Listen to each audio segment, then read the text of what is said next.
এখন শহরে গ্রামে গঞ্জে চতুর্দিকেই নাটক খুবই হয়, এবং এর সঙ্গে সঙ্গে যেটা চলে প্রতিযোগিতা, নাটক প্রতিযোগিতা, বিশেষ করে একাঙ্ক নাটক প্রতিযোগিতা। এই একাঙ্ক নাটক প্রতিযোগিতা নিয়ে আলোচনা প্রসঙ্গে আমাদের আড্ডায় সবার খুব কৌতূহল হলো যে এই একাঙ্ক নাটক বাংলায় এটা এলো কীভাবে, বা কে প্রথম আনলেন। রবীন্দ্রনাথের কথা এলো, অমৃতলাল বসুর কথা এলো, মাইকেল মধুসূদন দত্তের কথাও এলো, যারা ছোট ছোট নাটক লিখেছেন, কিন্তু সেগুলো কোনোটাকেই একাঙ্ক নাটক বলা যাচ্ছে না। সেগুলো অনেকেই বলছেন নাটিকা, কেউ বলছেন ছোট নাটক, স্বল্প দৈর্ঘ্যের নাটক। কিন্তু একাঙ্ক নাটক বলতে যেটা বোঝায় সেটা হচ্ছে এক অঙ্কের নাটক, অর্থাৎ unity of place and time. তা এইরকম নিরবচ্ছিন্ন ঘটনা প্রবাহের এক অঙ্কে নাটক, সেইটা প্রথম কোথা থেকে এলো। যদিও এখন পরবর্তীকালে অনেক রকম নিয়ম এর সঙ্গে চালু হয়েছে, নানান বাস্তব প্রয়োজনে, যে 1 ঘন্টার হতে হবে, তারপর আরও নানান রকম নিয়মকানুন। যারা নাটকের সঙ্গে সরাসরি যুক্ত তারা নিয়মকানুনগুলো আরও ভালো জানেন। তবে 1 ঘন্টা এই ব্যাপারটা শুরুর দিকে ছিল না। আলোচনাতে আমরা সেরকমই জানলাম। আলোচনাতে যে তথ্যটা আমরা জানলাম সেটা হচ্ছে সময়টা ছিল 1923 সাল, জায়গাটা ছিল ঢাকা, জগন্নাথ হল।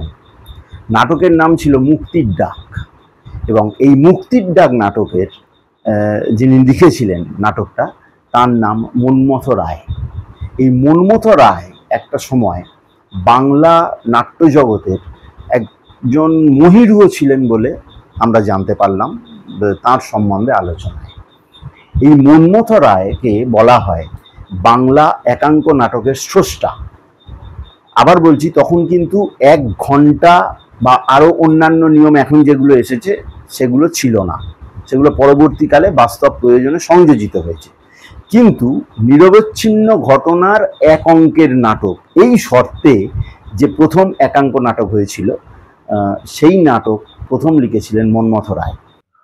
প্রমথ চৌধুরী, রমেশচন্দ্র মজুমদার, আশুতোষ ভট্টাচার্য, এনাদের মতো মানুষ, তারা কিন্তু এই কথাটাকে স্বীকৃতি দিয়ে গিয়েছেন। এবং আমি যে সময়ের কথা বলছি, নাটকটা হয়েছিল 1923 সাল, সেই সময় তাহলে বলা যেতে পারে যে এই একাঙ্ক নাটকের জন্ম ওই 1923 সালে, বাংলা একাঙ্ক নাটকের। কিন্তু আমাদের আলোচনায় যেটা আমরা পেলাম না, যে জানতে পারলাম না যে দিনটা কবে ছিল, মুক্তির ডাক শোয়ের প্রথম দিনটি কবে ছিল। তাহলে আমাদের কাছে যারা নাট্যপ্রেমী মানুষ আমরা আছি, যে একাঙ্ক নাটক দিবস বলে আমরা একাঙ্ক নাটককে আলাদাভাবে উদযাপনও করতে পারি।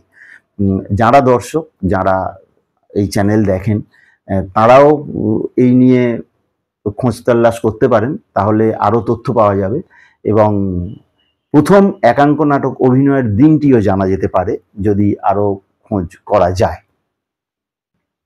যদিও বর্তমানে এই যে একটা জায়গা, একটা সময়কে ধরে সব সময় একাঙ্ক নাটক এখন মঞ্চস্থ হয় না। বললাম যে একাঙ্ক নাটক বাস্তব প্রয়োজনে অনেক রকম পরিবর্তন এসেছে, কিন্তু